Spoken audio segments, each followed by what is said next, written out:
Welcome to Sonoma Raceway. We're here for round two of the Porsche Endurance Challenge North America. This is going to be a difficult track, but the drivers certainly seem up to it. Therese, I can't wait to see how they tackle this fantastic California circuit. The Masters Championship hangs in the balance for our Cup drivers. There's two shots to settle it this weekend as we get ready for the Porsche Sprint Challenge North America GT3 Cup Series by Yokohama. I'm Joe Peak, and with me in the booth is former racer Joey Atterbury and sports car racer Ashley Freiberg.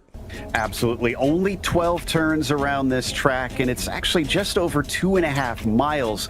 But the big thing about it is that it's kind of split into two halves. The first half, highly technical, lots of back and forth. Very few slow corners, though. It's tricky and it's fast. And then it's even faster onto the back stretch. Long straight. Expect most of the passes down into 10 and 10A, the chicane at the end of it.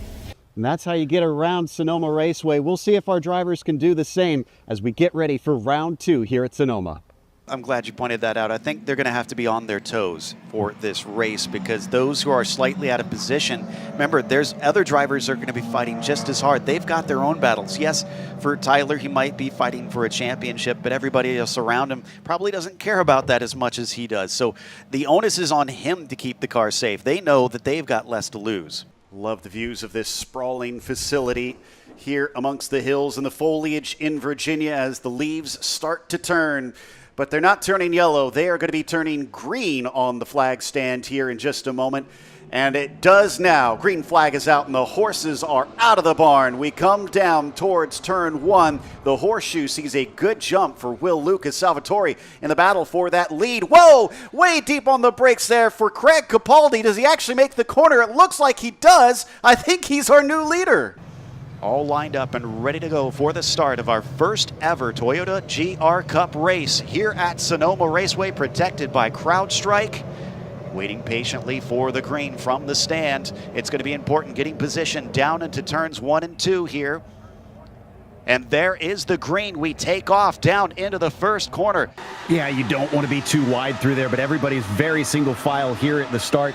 I'm keeping an eye on Constantini because his weakness has been the strategy, but he's got that valuable track position. That's going to be king here today. Now he's got to get across the track too. That's the other problem. Hopefully these other cars realize that he's going to be zipping across, and he finally does and finds his way to the pit entry. Disappointment after leading in that silver class. Dushelski picks it up. And one thing to note about Danny Dushelski, his first win when he popped into Porsche Sprint Challenge this year, in the wet. That was a good attempt, but it was a great exit as well for the 57 here, so Gonzalez could have another bite of the apple. Now, we've seen it's hard to hold on to the outside coming through turn 1, and yeah, he's not going to try and attempt it. They got to watch out, though.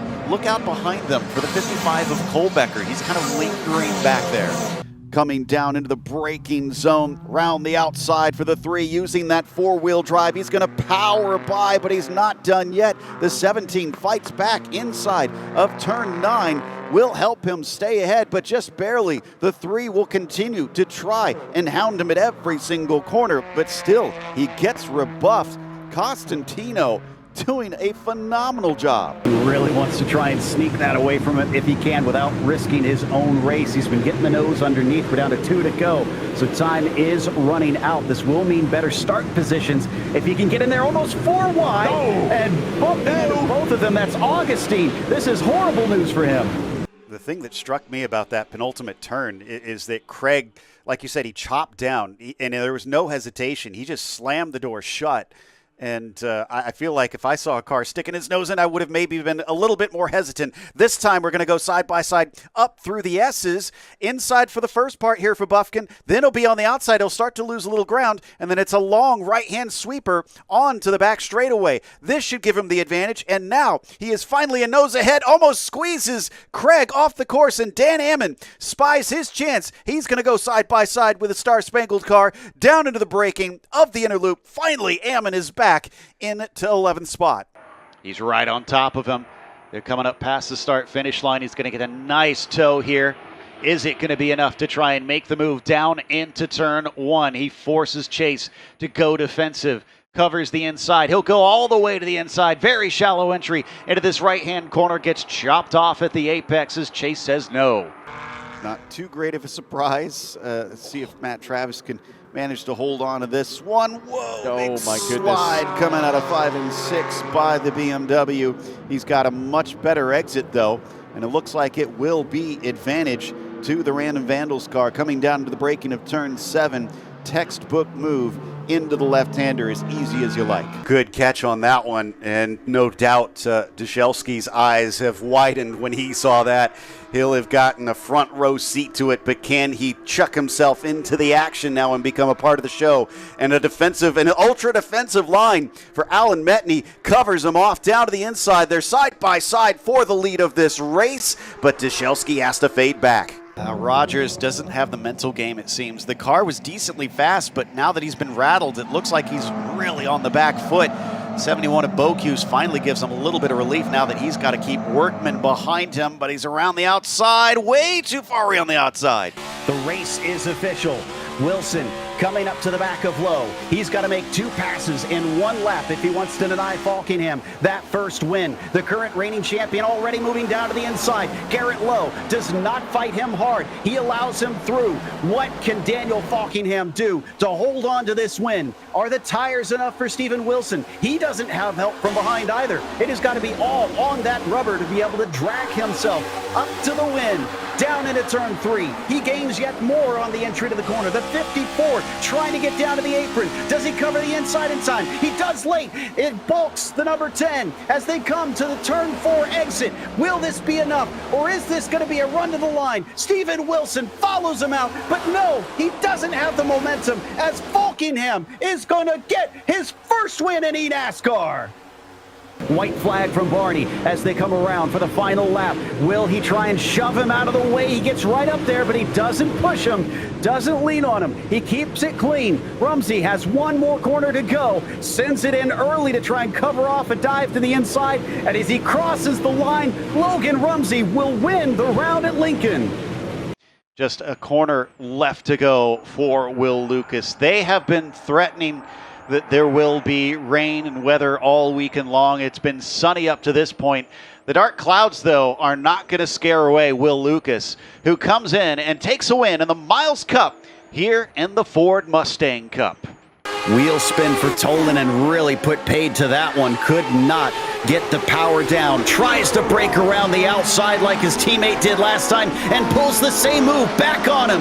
You can do it, I can do it better. As they come off of Ascari, what's it going to be? Down into Parabolica. Will this decide the winner, or is Tolanen taking it with that outside move? He covers the inside, coming down to the braking zone of the final turn. Deep into it, Partanen is able to get himself slightly ahead. Who is going to be able to take it at the line? Who's got the better run? It's a drag race all the way to it. They are neck and neck once again as they cross the line. Partanen is going to be your winner. And Zimmer is going to be the last to transfer through. As here you see the results. Edens, as we said, taking the heat win. Tomasi in second, and Yeager third. Zimmer the last one to make it through. Everybody else, Steele, Honeycutt, Herbert, and Elkins will head off to the last chance showdown. So we'll see them again soon enough, but we'll head to a quick break here, and then after that we'll come back with a quick interview as well. We've got Scott Blend of Ruckus Racing. Scott, you've started to earn the nickname of the Iron Man. You did every race of the weekend back at Sonoma, and you're doing it again here at Circuit of the Americas. What pushes you to try that? Well, we wish you the best of luck when we head to California, and congratulations on a P2. Thank you, thank you. That's Romer there in the 96, taking P2 today with Kevin Nielsen finishing in third after being in that second position for a good chunk of the race. Kevin, Matty kind of spilled the beans, said that you didn't have anything for him after you made that initial attack. Was it that close on your equipment, on the tires and everything kind of going away? It did indeed. Talk about the end, though. You were getting close to the bottom. Did the thought ever cross your mind to kind of lean on Logan a little bit, or did you want to keep it clean? Oh, no, I definitely thought about it every lap. Hotter than the temperatures, it was action on the track that was heating up as we take a look at the start of the race, and Rogers found himself immediately under attack from the man that eventually took the win, that number 5, Bocuse, taking his ride off the corner. through the carousel and damaging the rear of the car. Then dramatic moments for Cole Becker. Something went wrong. We don't know what failed, but it forced him off the track in the end. Upon the restart, this allowed Tyler Gonzalez to cut down the lead significantly, and he was on top of it, picking the pocket of the number 6 of Will Rogers in the very first corner. Then eventually, as they fought for the lead, it came down to turn 3 as the number 5 eventually moved ahead, and Gresham Wagner would not relinquish that at all and saw the checkered flag first here today in the second race of the Toyota GR Cup. Once again, we can't thank everybody enough for this awesome racing. I'm Joe Peak. We'll see you for more racing here on SRO Motorsports here at Road America.